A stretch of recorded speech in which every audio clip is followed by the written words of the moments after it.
and welcome to Moral Side of the News, our weekly discussion of today's top stories from a moral, ethical, and religious point of view.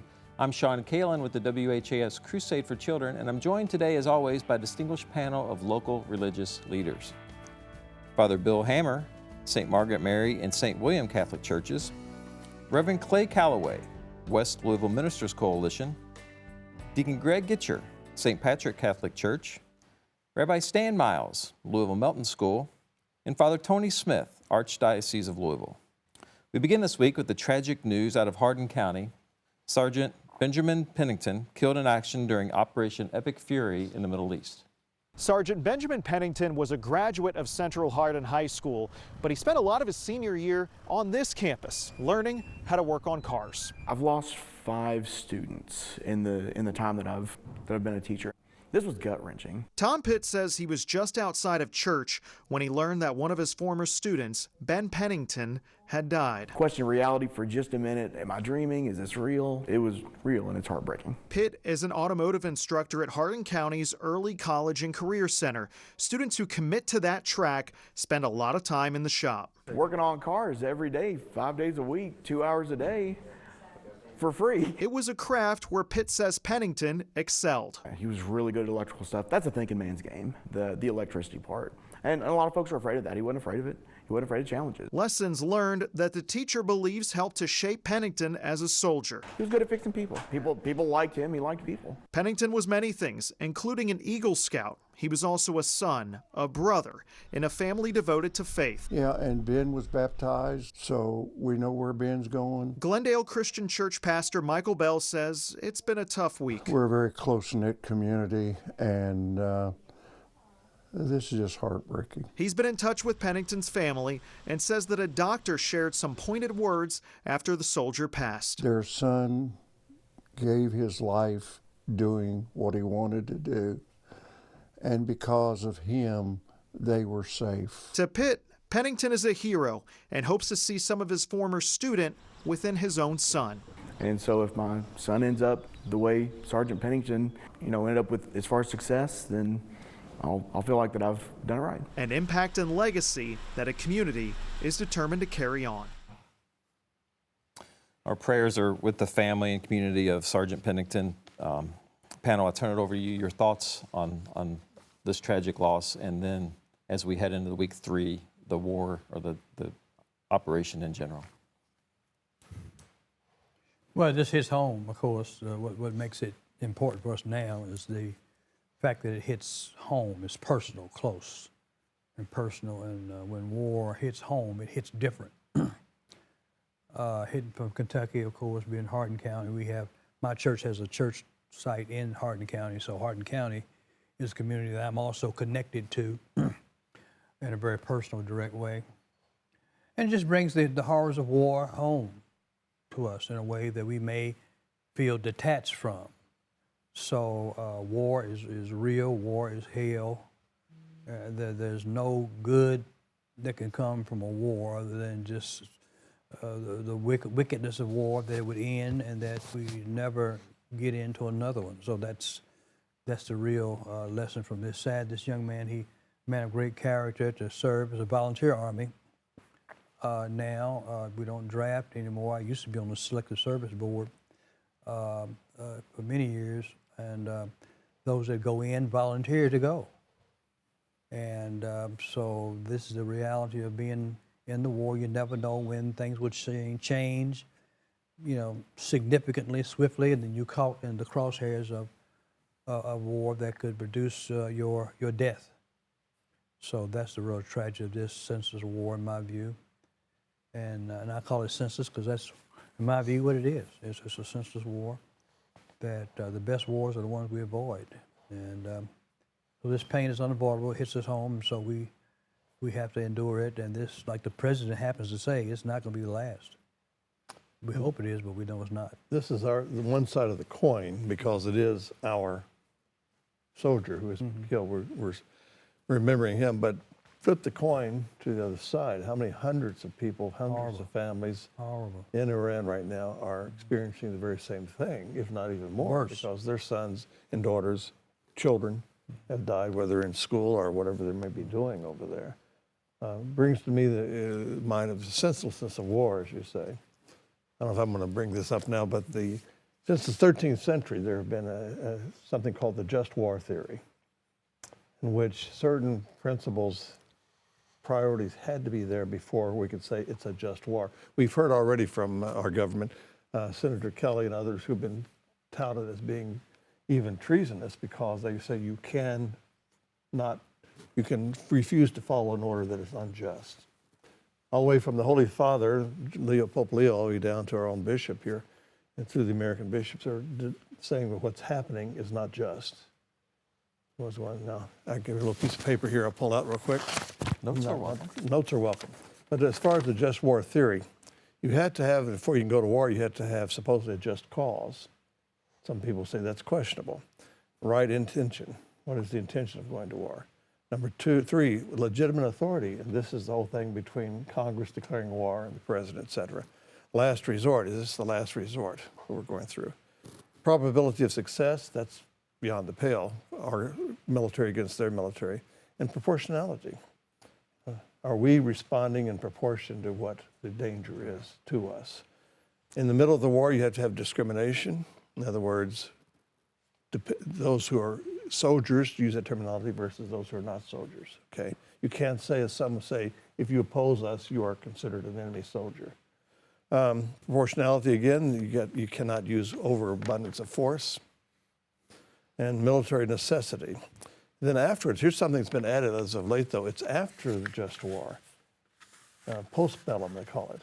The person who wins the war has the responsibility of taking care of those they've defeated. Mm-hmm. Okay, and so all of this brings into question the whole thing of war. We're going to see many more, as the president said, we're going to see more people on our side of the quote war die than we presume we're going to see. So right now, our casualty listing is minor compared to the overall impact. Right. To not only Iranians but around the world. It's microscopic. Good. They're just, in this day and age, when we talk about war, we are faced with the potential of destroying all life on Earth. Absolutely. And this is what we must strive not to happen. Absolutely. And to take the threat of total annihilation from one side or the other very seriously. It's there are fears now, I think, that we really haven't experienced since the 1960s. Yeah. As a lifelong independent, and I try to get my news from 3 separate sources, so hopefully you get the reality in there. I think what has to be mentioned is that these people, in this case Iran, were very, very close to getting their own nuclear device.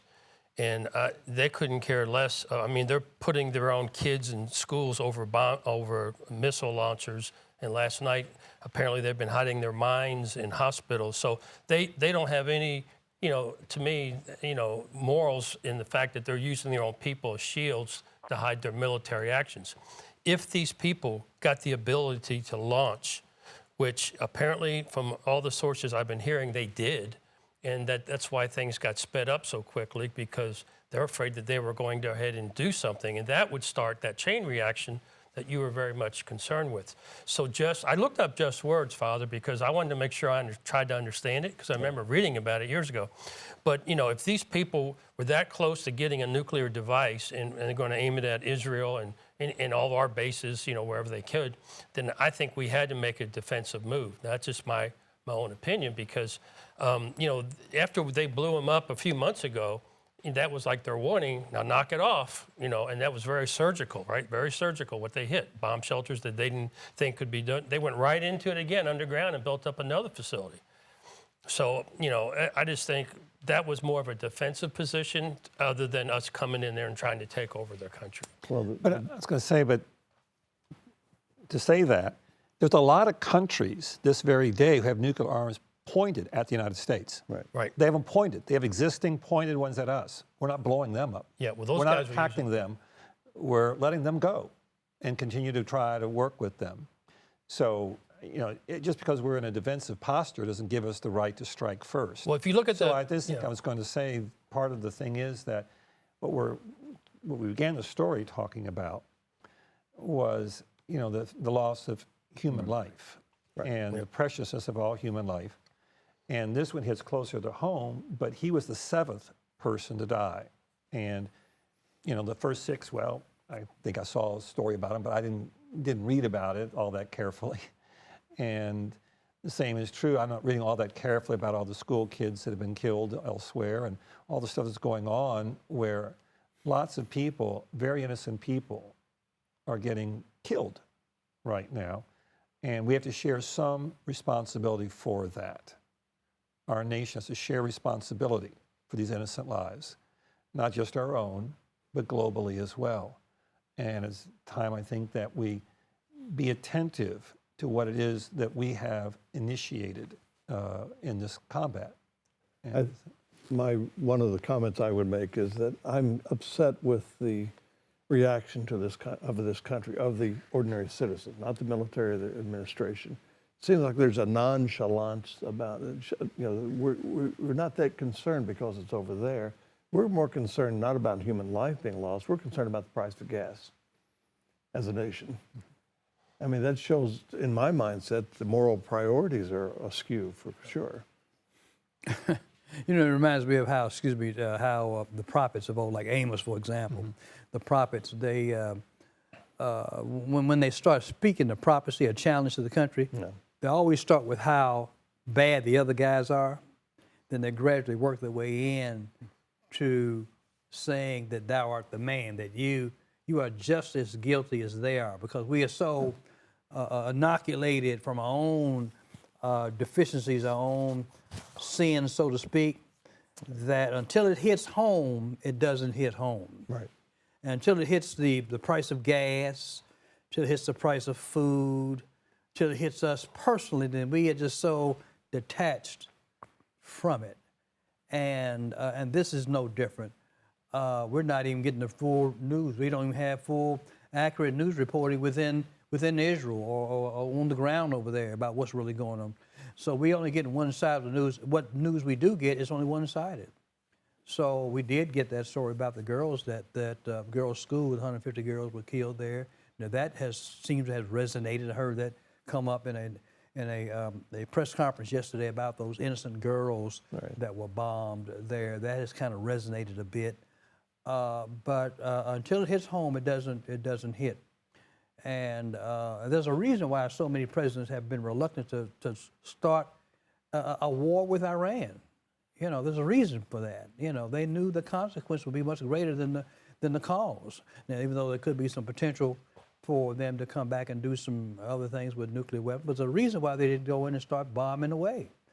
There's like the song I've recently popped up, "Fools rush in when the angels fear to tread." This kind of, there's a reason why the fools have not rushed in there before to do this, because the consequences, you control the cause, but not the scope of the consequences. We're starting to see it more and more and more now. Well, there seems to be a governance of power in a sense. This is where we see the world now.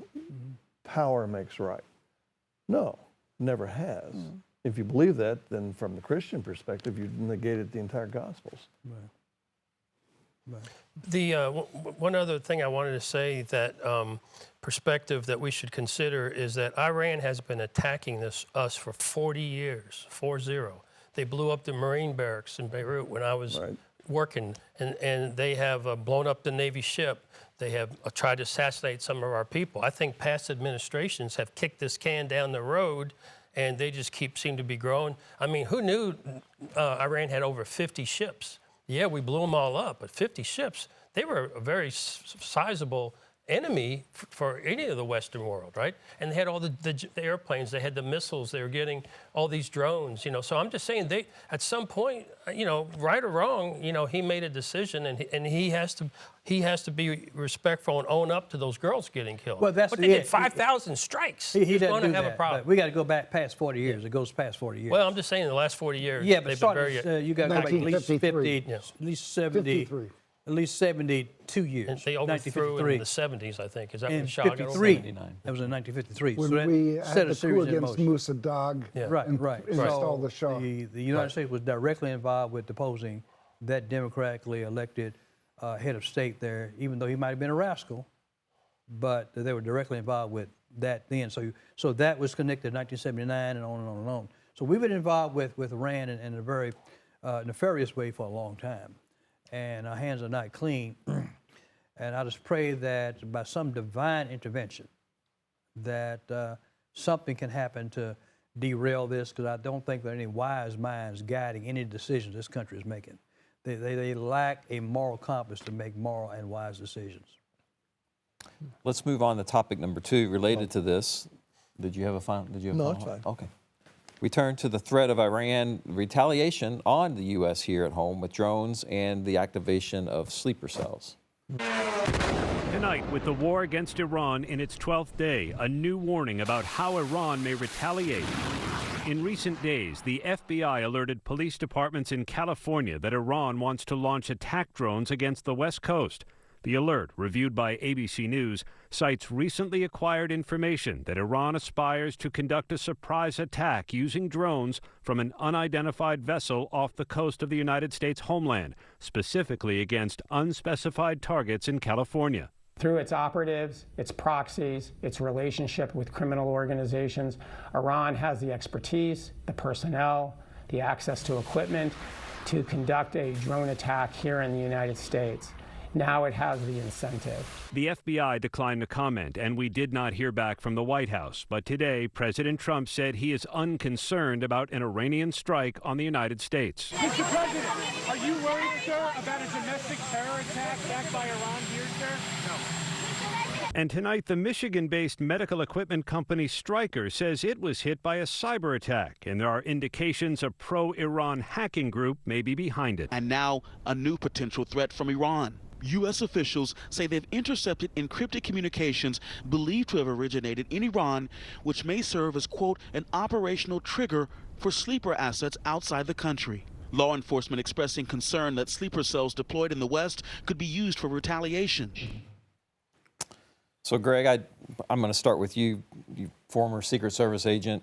You're not read in specifically on this situation, but you have many contacts in the field. How serious does the government and someone in your position protecting the president take these threats? Is it real? One of my assignments was on the Joint Terrorism Task Force, and that was with multi-agencies, the FBI and other intelligence agencies and some of the state police, stuff like that.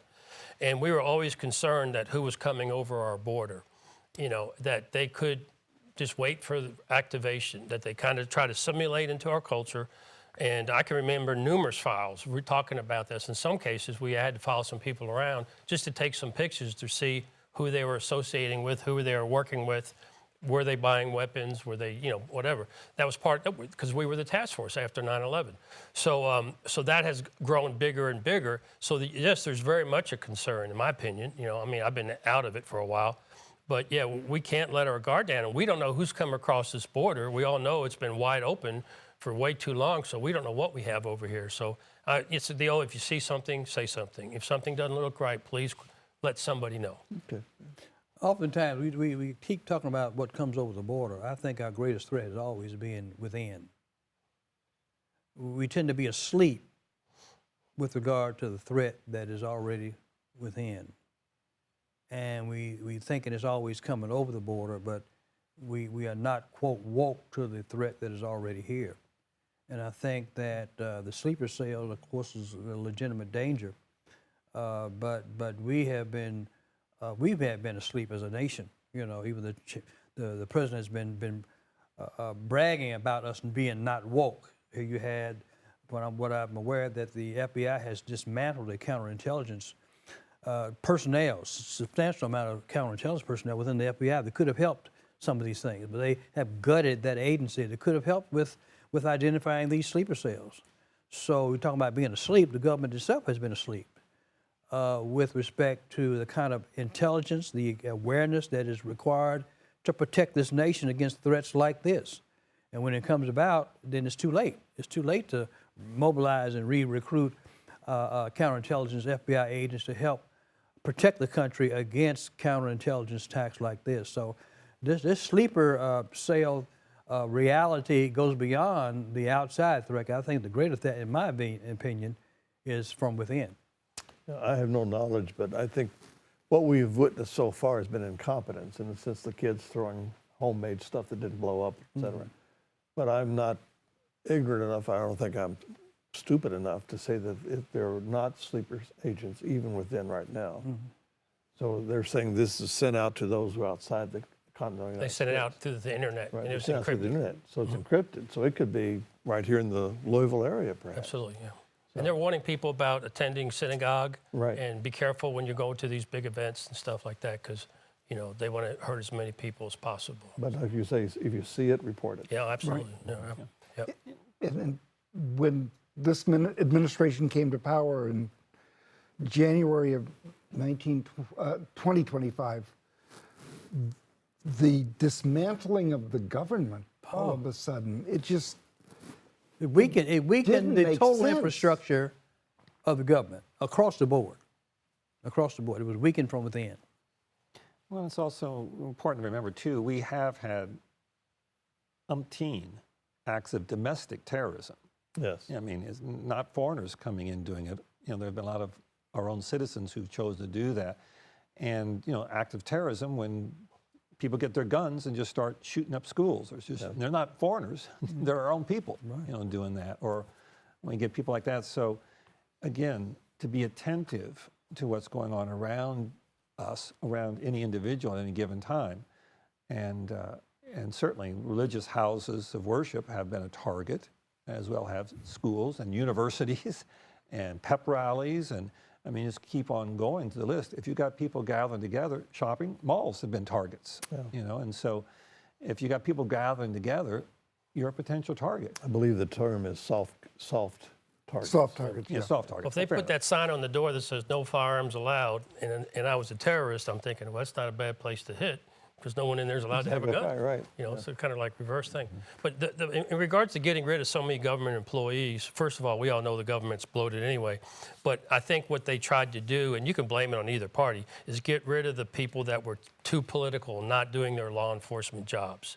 You remember when, they were arresting people for protesting peacefully outside an abortion clinic. They were arresting people that were standing up at PTA rallies and saying, "Hey, I don't want transgender people teaching my kindergarten." Well, these are all, but they all became, incidentally, FBI, under investigation as domestic terrorists. So that kind of stuff got out of hand, and I think that's what you saw. A lot of that. I'm not saying it was perfect, but I'm saying they got rid of a lot of these people in powerful positions that were making decisions because of politics, not because of their job.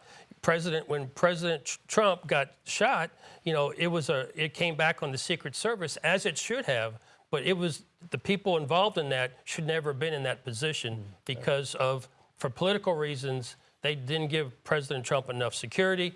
And, I can get into it, but I got an inside track to all that. But I'm saying they came in and said, okay, look, if you're political, you have to get out of these positions of power.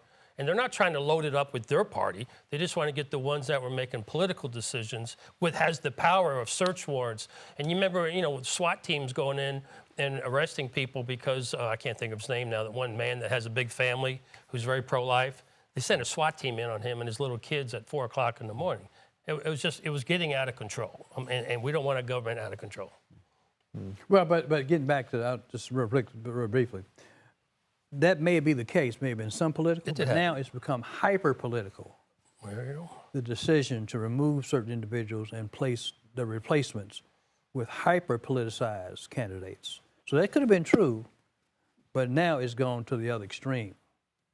That those that are within filling those positions are now hyper-politicized in a way that has been unprecedented in many recent years. I don't think we have enough time to move on and do another topic, so I'd like to stay with this one. I'm curious, you've been around presidents within 6 of them. this. You can't talk specifics, but I'm just curious, like, what's that like? Like, what? All different people. It's much less like us sitting here. You know, when I wrote my book, I made sure I didn't relieve any information from any of them, because I think that's a personal thing. For them to trust us to be close enough, this close to them, we can't be writing books about what they say or do. Okay, so that's what I was respectful with that. But you know, some of them are very, very engaging, very popular. That you could just tell they liked you, you know. And like I said, I've been an independent all my life. But, you know, and I don't badmouth any of the ones that weren't. Some of them just would only acknowledge that you're sitting there in the car with them. You know, they don't look at you, they don't speak to you. They treat you like, you know, you're just part of their low-level staff. And that's okay, too, you know, because I was taught, you know, you speak when you're spoken to. President Reagan, who I spent 4 years with, him and his family, he always would say, good morning, hello, how are you, you know, and first. You know, so he always responded respectfully to him. That's just an example, because I spent the most time with him. But, you know, it's just people are people. And you got to remember, we're around them 24 hours a day, 365 days a year. So when they have bad days, when they have problems with their children or their spouses or their staff, we hear about it, you know. So that's my best way to explain that. Yeah, it's, you know, I think about movies. I watch a lot of these movies. I always like the behind the scenes, candid captures for their personality. Like Lyndon Johnson, for example, he'd be conducting business meeting while he's sitting on the toilet talking, but he'll be conducting official government business while he's in a very delicate situation like that. For example, he was that kind of earthy type guy, you know. And then you have others that are very hyper pious. Yeah. The other extremes. So their range is as different as the personality ranges. Absolutely.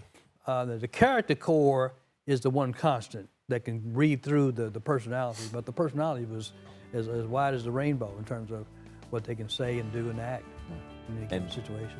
Times of stress and war, and it's got to be difficult. Right. Yeah. Thanks to our panel today, Father Bill Hammer, St. Margaret Mary and St. William Catholic Churches, Reverend Clay Calloway, West Louisville Ministers Coalition, Deacon Greg Gitcher, St. Patrick Catholic Church, Rabbi Stan Miles, Louisville Melton School, and Father Tony Smith, Archdiocese of Louisville. If you'd like a chance to win an unforgettable Derby weekend experience while supporting children across Kentucky and Southern Indiana, enter now at the WHS Crusade for Children website or scan the QR code on your screen. First place prize is a premium all-inclusive Derby package for 6. Second place prize is a Thurby experience for 6, $1,200 cash, and 2 Frank Olive Fascinators. And third place prize, that'll look good on you, Father Tony. Tony, that look good. It'll fit too. Is a GE Profile Opal Nugget Ice Maker, $1,000, and a $1,000 Meijer gift card. Every ticket helps the WHS Crusade for Children make life better for kids with health care, educational, and emotional wellness needs. The drawing will be held on WHS TV on Thursday, April 16th. You do not need to be present to win. You must be 21 years old to enter. And that'll do it for this edition of Moral Side of the News. Thanks again to our panel. Everyone have a great week and a good St. Patrick's Day coming up. Very good, St. Patrick's.